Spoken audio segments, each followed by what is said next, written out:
Total जो thermal से production है वो 2510 मेगावाट है। 2510 मेगावाट में अब जो हमारे थर्मल चल रहे थे कि सारे नहीं चलाते, हमारे 1700 मेगावाट उसमें से प्रोडक्शन चल रही थी ये फैसले से पहले, वो हम बंद करते हैं तो आप ये समझो कि टोटल हम पे इन हैंड आज के दिन 12,000 मेगावाट है, जिनमें एक दिन की जो टोटल कंजम्पशन है हाईएस्ट वो 7,000 है, तो हम पे 5,000 मेगावाट स्पेयर हुई।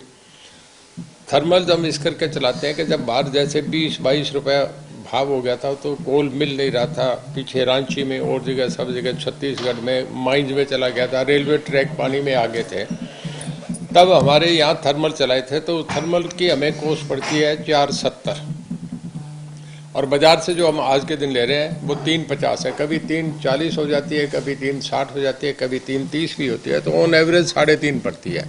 तो हम थर्मल की यूज ही नहीं करते हैं, तो हमारे अगर थर्मल भी बंद हो जाते हैं तो उसका कोई फर्क नहीं पड़ेगा। थर्मल से हमारी टोटल जो है इस वक्त टोटल 2510 है, पर 1700 मेगावाट चली है, वो अगर हम बंद कर देंगे तो भी हम पे 5000 मेगावाट इन हैंड स्पेयर रहती है, तो कोई इशू नहीं है।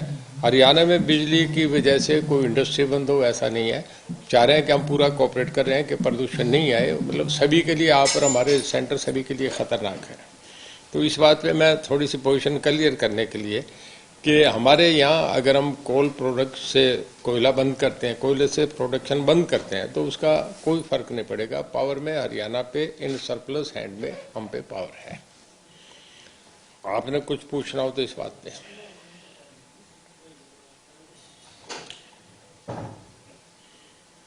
कोयले से जो छोटी मोटी इंडस्ट्री भी चलती है उन पर भी हाँ, उन्हें भी बंद करेंगे। जब देखिए जब सुप्रीम कोर्ट की गाइडलाइंस है तो उस पर हमारे सीएम साहब ने अनाउंस कर ही दिया कि हम उस पर नहीं करेंगे, हमने कोऑपरेट करना है, जितना कम से कम हो, 1 हफ्ते 10 दिन का मामला निकल जाएगा और ज़्यादा कोई कोयला हमारे इफेक्ट नहीं करता। जो हम पे 5000 मेगावाट बढ़ गया, कई स्टेटों में तो 5000 मेगावाट है भी नहीं, तो हमारे पे तो इन हैंड सरप्लस है, तो कोई इशू नहीं है।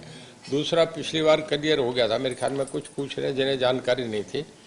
अभी निर्मला सीतारमण जब सभी चीफ मिनिस्टर से वीसी पे थी तो उन्होंने ये कहा है कि मैं हमारे गवर्नमेंट ऑफ इंडिया के सेक्रेटरी पावर से भी कहूँगी और सब चीफ मिनिस्टर से कहूँगी कि हरियाणा बहुत अच्छा परफॉर्म कर रहा है, हरियाणा का एक्सीलेंट इनकी परफॉर्मेंस है, हरियाणा को मॉडल लेके चलें, और मैं सेंटर से भी सेक्रेटरी को भेजूँगी कि हरियाणा का जाके देख के आए।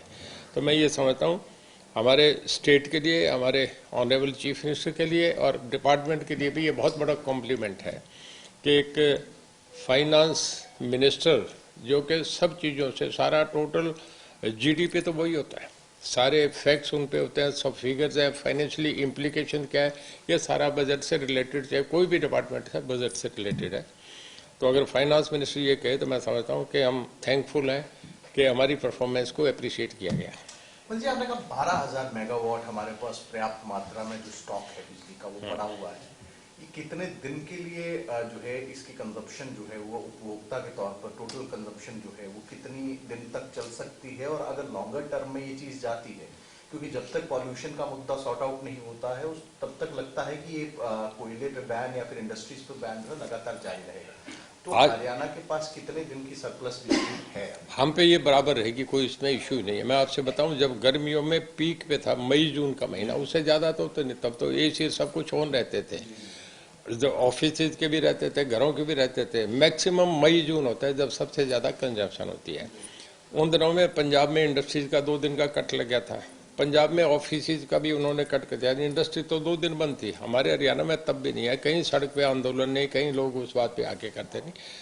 मैं ये समझता हूँ हमारे डिपार्टमेंट के ऑफिसर्स को और जो लोग मैनेजमेंट रखे हुए हैं बहुत अच्छा परफॉर्म करें, हमें इस बात की कभी चिंता है ही नहीं। और पावर का ऐसा मामला है कि ऐसे हालात भी है कि जब 20-22 रुपये खरीदेगी तब भी लोगों ने खरीदी, तो हमारे लिए कोई नहीं, 50 कंपनी तैयार रहती हैं, जब भी चाहो कभी ले लो, हमें कोई इशू नहीं है।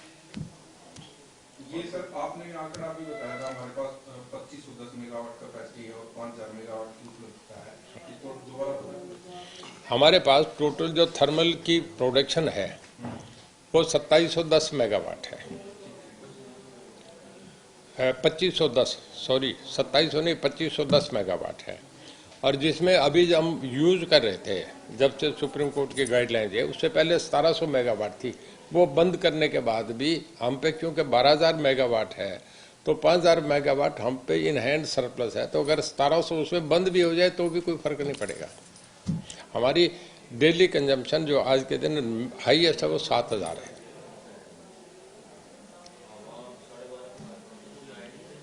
जी बैठे अंकित जी, आइए आइए, इधर आ जाओ। हाँ जी, ये जिस तरीके से पोल्यूशन बढ़ा, लगातार वायु प्रदूषण बढ़ा हुआ है, सुप्रीम कोर्ट भी निर्देश दे रही है। हरियाणा सरकार के मंत्री होने के नाते जो है, आप जो कदम हरियाणा सरकार उठा रही है उसको किस तरीके से देखते हैं?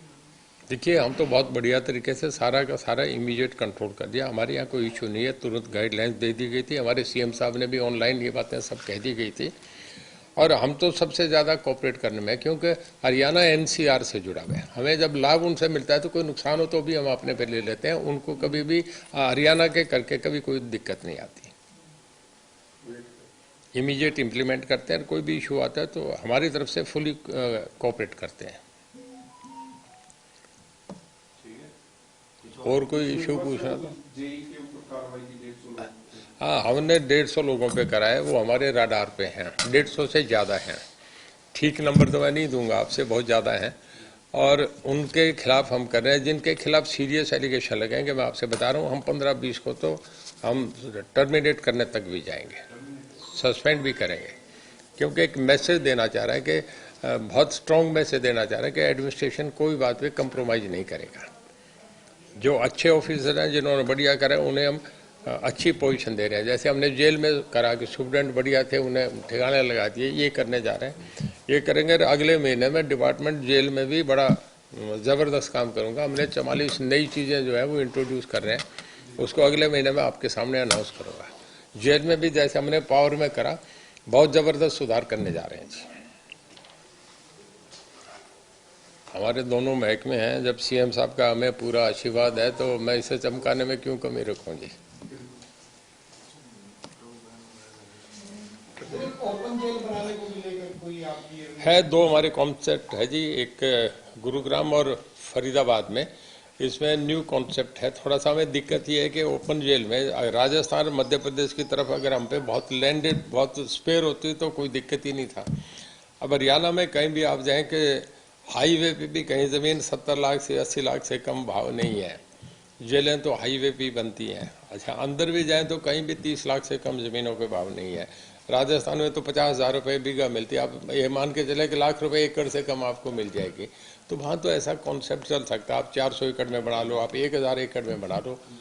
यहाँ ये थोड़ा सा कम पॉसिबल है, पर हम इसे ट्रायल पे। और एक तो मॉडल जेल हम बनाने जा रहे हैं, जो हाई प्रोफाइल जेल यहाँ रोहतक में बनाने जा रहे हैं। उसका पैसा भी सैंक्शन हो गया, बड़ी जल्दी आ रही है।